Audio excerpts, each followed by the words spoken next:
Hello friends, welcome to our channel tech Guruji. आज की जो वीडियो है उसमें हम सैलरी एरियर के ऊपर बात करेंगे कि किस तरीके से हम सैलरी एरियर का जो बिल है उसे जनरेट करेंगे। तो देर न करते हुए हम आज की जो वीडियो है उसे शुरू कर लेते हैं। तो इसके लिए हमें करना क्या है कि हमें अपने यहाँ पर ई सैलरी की जो साइट है उस पर हमें यहाँ लॉगिन करने की ज़रूरत पड़ेगी। तो ई सैलरी की साइट का जो लिंक है वो मैं आपको डिस्क्रिप्शन के बॉक्स में भी दे दूँगा। वैसे भी आपको पता होगा esalary.hry.in/login.aspx इस साइट के एड्रेस को जैसे ही आप अपने एड्रेस बार में डालेंगे तो आप जो अभी वेबसाइट आप देख रहे हैं उस तरीके का इंटरफेस आपको अपने स्क्रीन पर देखने को मिल जाएगा। तो यहाँ लेफ़्ट साइड में आप देख रहे होंगे ऑथराइज लॉगिन पैनल, एक ऑप्शन यहाँ आपको देखने को मिल रहा है। यहाँ यूज़र नेम और पासवर्ड का ऑप्शन सबसे ऊपर है। उसके बाद ईयर ऑटोमेटिकली सेलेक्टेड है और उसके नीचे एक बॉक्स है जिसमें आपको यहाँ पर एक इमेज में कुछ नंबर्स शो हो रहे हैं। तो सेम टू सेम ये जो नंबर आपको दिखाई दे रहे हैं वो आपको यहाँ ईयर के नीचे वाला जो बॉक्स है उसमें आपको फिल कर देना है। यहाँ फिल करने के बाद आप यहाँ लॉगिन पर क्लिक कर देंगे तो लॉगिन कर पाएंगे। उसके बाद यहाँ इस साइट के जो लॉगिन आईडी और जो पासवर्ड्स हैं वो दो लॉगिन आईडी पासवर्ड्स हमको प्रोवाइड कराए जाते हैं, जिसमें पहला होता है एक मेकर लॉगिन आईडी पासवर्ड होता है, दूसरा होता है चेकर।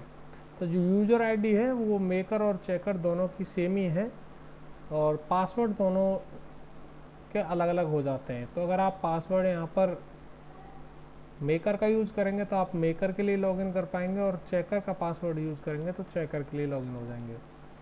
तो हमें अभी यहाँ पर सैलरी एरियर के जो बिल हैं वो किस तरीके से बनते हैं, उसका क्या पूरा प्रोसेस है वो हम देखेंगे। तो उसके लिए हमें क्या है, यहाँ पर जो चेकर लॉगिन होता है उसका लॉगिन आईडी पासवर्ड हमें यहाँ पर ज़रूरत होगी। तो शुरू कर लेते हैं। और उससे पहले अगर अभी तक हमारे चैनल पर अगर पहली बार आ रहे हैं और चैनल को सब्सक्राइब नहीं किया है तो चैनल को सब्सक्राइब कर लें। साथ ही साथ इस चैनल को अपने दोस्तों के साथ शेयर भी कर दें ताकि उन तक भी ऐसी इंफॉर्मेटिव वीडियोस पहुंचती रहें। तो यहाँ यूज़र नेम में हम यहाँ पर अपना जो यूज़र आईडी है उसे फिल कर लेते हैं।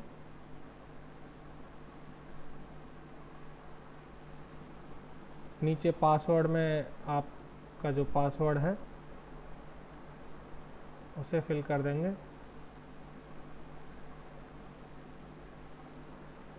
उसके बाद यहाँ पर ये जो बॉक्स है इसमें बॉक्स के नीचे जो इमेज आप देख रहे हैं उस इमेज में जो नंबर्स हैं सेम टू सेम उन नंबर्स को डालने के बाद यहाँ लॉगिन पर क्लिक कर देंगे। जब लॉगिन पर क्लिक कर देंगे तो इस तरीके से आप यहाँ पर अपना लॉगिन कर पाएंगे। लॉगिन करने के बाद ये आपको जो होम स्क्रीन है वो इस तरीके से दिखाई देगी। यहाँ से अब हमें करना क्या है, सैलरी एरियर के लिए हमें यहाँ पर ये जो तीसरा ऑप्शन आ रहा है पे बिल वाले ऑप्शन के ऊपर जैसे ही हम अपना माउस का कर्सर लेके जाएंगे तो ये नए ऑप्शंस हमें यहाँ जो इसके अंदर हैं वो देखने को मिल जाते हैं। और अगर इसी काम को आप अपने मोबाइल या टैबलेट के ऊपर कर रहे हैं तो वहाँ आपको करना क्या पड़ेगा, जो ये ऑप्शन आपको दिख रहा है इसके ऊपर आपको थोड़ी देर उंगली को दबाए रखना होगा। जैसे ही आप विद इन 1 से लगभग ज़्यादा सेकंड इसको दबाए रखेंगे, लगभग 2 सेकंड तक, तो ये ऑप्शन आपको ऐसे देखने को मिल जाएंगे। तो यहाँ इसमें आप देखेंगे यहाँ नीचे 5वें नंबर पर आपको ये सैलरी एरियर का एक ऑप्शन देखने को मिलता है। तो यहाँ सैलरी एरियर पर हम यहाँ क्लिक कर लेते हैं। सैलरी एरियर पर जब हम क्लिक करेंगे तो सैलरी एरियर का पेज जो है वो हमें इस तरीके से देखने को मिल जाता है। यहाँ अब हमें सबसे पहले करना क्या होगा, इसमें कुछ इंस्ट्रक्शन यहाँ ऊपर देखने को मिल रहे हैं। इन इंस्ट्रक्शन को हम पढ़ लेते हैं। DA should be entered by selecting it from list of allowances in case of an employee other than regular or in case of regular employees if arrear calculated for a period. तो यहाँ हमें करना क्या है कि DA से संबंधित हमें यहाँ पर एक इंस्ट्रक्शन दी गई है कि जो अलाउंसेज हम यहाँ पर सेलेक्ट करेंगे उसमें हमें डीए, अगर हमारा भी डीए का भी एरियर बन रहा है जो, तो इसमें हमें यहाँ डीए का ऑप्शन भी सेलेक्ट करना होगा। तो यहाँ इनमें क्या क्या ऑप्शंस हैं, उन ऑप्शंस को भी हम डिस्कस कर लेते हैं। तो सेलेक्ट एरियर टाइप का एक ऑप्शन सबसे पहले आपको मिल रहा है, तो यहाँ पर इसमें देख लेते हैं। इसमें हमें 3 ऑप्शन देखने को मिलते हैं। पहला है सैलरी एरियर, दूसरा है लीव एनकेसमेंट एरियर और तीसरा है इरेगुलर पीरियड सैलरी एरियर या पे एडवांस। तो जो हमारा एरियर है वो यहाँ पर 3 कैटेगरीज में डिवाइड किया गया है।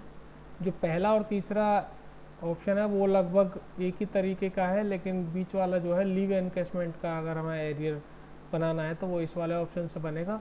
बाकी सैलरी एरियर और इरेगुलर पीरियड सैलरी एरियर, इसमें हमें पीरियड के हिसाब से होता है कि अगर हमारा जो सैलरी एरियर है उसमें कंटिन्यूस है, उसमें कोई भी पीरियड ऐसा नहीं है कि हमें बीच में उस पीरियड को हमें गैप करना हो, तुम सीधे सैलरी एरियर वाला जो ऑप्शन है इसको सेलेक्ट करेंगे और अपना एरियर बनाएंगे।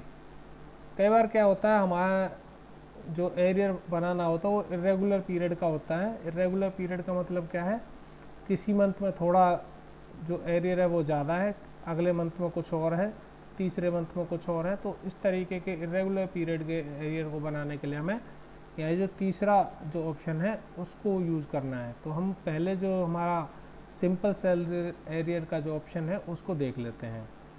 सैलरी एरियर पर यहाँ क्लिक करेंगे, उसके बाद सेलेक्ट पेई, सेलेक्ट यूनिक कोड। तो इसके अंदर क्या है, जिस भी एम्प्लॉय का हमें सैलरी एरियर बनाना है उसको हमें यहाँ ड्रॉप डाउन मेन्यू में जितने भी एम्प्लॉयज़ हैं उनमें से हमें सेलेक्ट करके उस एम्प्लॉय को सेलेक्ट कर लेना है। तो मान लीजिए हमारे ये हमने यहाँ सबसे पहले ये जो एम्प्लॉय है इनको हमने यहाँ से सेलेक्ट कर लिया है। इसके बाद सेलेक्ट पेबिल कोड, हमें इस एम्प्लॉय का जो पेबिल कोड है वो सेलेक्ट करना होगा। तो मान लीजिए हमने यहाँ से ये इनका ये पेबिल कोड भी सेलेक्ट कर लिया है। उसके बाद हमें यहाँ पर जो स्टार्टिंग डेट ऑफ एरियर है किस डेट से दिया जाना है, तो इनिशियल जो डेट है वो हमें यहाँ पर फिल करनी है। मान लीजिए 1/1/2016 से हमें ये सैलरी एरियर बनाना है और ये 31/12/2016 तक का बनाना है। तो ये डेट फ्रॉम और डेट टू दोनों यहाँ पर हम सेलेक्ट कर लेंगे। उसे फिल करने के बाद रिमार्क्स हमें यहाँ पर फिल करना है। रिमार्क्स में मान लीजिए हमने दे दिया 7th पे एरियर, ठीक है। तो इस तरीके से हो गया। उसके बाद नीचे हमें एक ऑप्शन मिल जाता है डिलीट रिकॉर्ड्स। अगर आपने इसी एम्प्लॉय का पहले यहाँ पर जो है सैलरी एरियर बना रखा है और वो गलत बन गया है, तो आप यहाँ से डिलीट रिकॉर्ड्स पर क्लिक करेंगे तो यहाँ पर जितना भी आपने पहले जो भी कैलकुलेशन कर रखी है वो सारी डिलीट हो जाएगी। उसके बाद नीचे आता है एक ऑप्शन कैलकुलेट डीए ऑटोमेटिकली। अगर आप चाहते हैं कि सिस्टम ऑटोमेटिकली जो डीए है वो कैलकुलेट करे, तो यहाँ चेक इफ़ यस पे, तो यहाँ आप यहाँ इस पर क्लिक कर देंगे इस तरीके से। जब ये ऐसे ब्लू कलर में यहाँ देखना शुरू हो जाएगा तो जो सिस्टम है वो डीए ऑटोमेटिकली कैलकुलेट करेगा। मान लीजिए हमने बेसिक पे सेलेक्ट कर देते हैं तो उस टाइम जो भी डीए में जो डिफरेंस आ रहा हो वो ऑटोमेटिकली सिस्टम कैलकुलेट कर देगा। और अगर आप चाहते हैं कि डीए जो है सिस्टम कैलकुलेट ना करे, आप अपने हिसाब से फिल करें, तो आप इसको यहाँ पर अनचेक ही रहने देंगे। तो उसके बाद हमें यहाँ अपनी सैलरी के जो भी अलाउंसेज हैं, जिस अलाउंस को हमें यहाँ पर एडिट करना है और जो अलाउंसेज हमें कम मिले हैं उनको हम यहाँ से सेलेक्ट कर लेंगे। तो पहला मान लीजिए हमें बेसिक पे में डिफरेंस है, तो बेसिक पे यहाँ ऑटोमेटिकली सेलेक्टेड है, तो हम यहाँ ऐड अलाउंस पर क्लिक कर देंगे। तो इस तरीके से हमारा बेसिक पे का एक कॉलम और रो यहाँ पर आ गई है। तो इस बेसिक पे के सामने देख रहे हैं हम 3 ये बॉक्सेस खुल गए हैं। तो इसमें पहला जो ऑप्शन है वो है अलाउंस ड्यू, दूसरा है अलाउंस ड्रॉन और तीसरा है अलाउंस नेट। तो इसमें क्या होगा कि जो अलाउंस ड्यू है, मतलब कि हमारा जो अलाउंस है वो कितना बनता था, मतलब बेसिक पे का अलाउंस है, तो मतलब हमारी बेसिक पे कितनी बनती थी। मान लीजिए एक 16 को हमारी बेसिक पे 40,000 बनती है, तो हम यहाँ पर 40,000 फिल कर देंगे। दूसरा ऑप्शन यहाँ पर आप देख रहे हैं अलाउंस ड्रॉन कि 40,000 तो बनती थी आपकी बेसिक पे एक 16 को, लेकिन आपको मिली कितनी, मान लीजिए आपको 35,000 मिली, तो आपने यहाँ पर अलाउंस ड्रॉन में 35,000 भर दिया। और ये तीसरा कॉलम ऑटोमेटिकली ये सिस्टम यहाँ से डिफरेंस दोनों का allowance due minus allowance drawn करके ये ऑटोमेटिकली कैलकुलेट हो जाएगा यहाँ पर। उसके बाद ये तो एक हो गया। अब इस तरीके से ये जो लिस्ट है इसमें से जितने भी अलाउंसेज यहाँ पर दे रखे हैं, जिस अलाउंस में आपका डिफरेंस है वो अलाउंस आप यहाँ से सेलेक्ट कर लेंगे। मान लीजिए HRA आपका डिफरेंस है, तो HRA यहाँ सेलेक्ट करके ऐड अलाउंस पर क्लिक कर देंगे, HRA की रो बन जाएगी यहाँ पर। साथ ही साथ जैसे अभी ऊपर DA की बात करी थी, तो यहाँ पर ये DA यहाँ पर हमने लिया और DA ऐड अलाउंस कर दिया। तो इस तरीके से जो भी कितना ड्यू था और कितना ड्रॉन है वो हम यहाँ पर फिल कर देंगे, तो ये ऑटोमेटिकली यहाँ पर ये डिफरेंस यहाँ पर आ जाएगा। इसके बाद इसी सैलरी एरियर के अंदर अगर आप कोई डिडक्शंस ऐड करना चाहते हैं, मान लीजिए आप इसमें से इनकम टैक्स डिडक्ट करना चाहते हैं, तो यहाँ पर इनकम टैक्स सेलेक्ट करेंगे और ऐड डिडक्शन पर यहाँ पर क्लिक कर देंगे।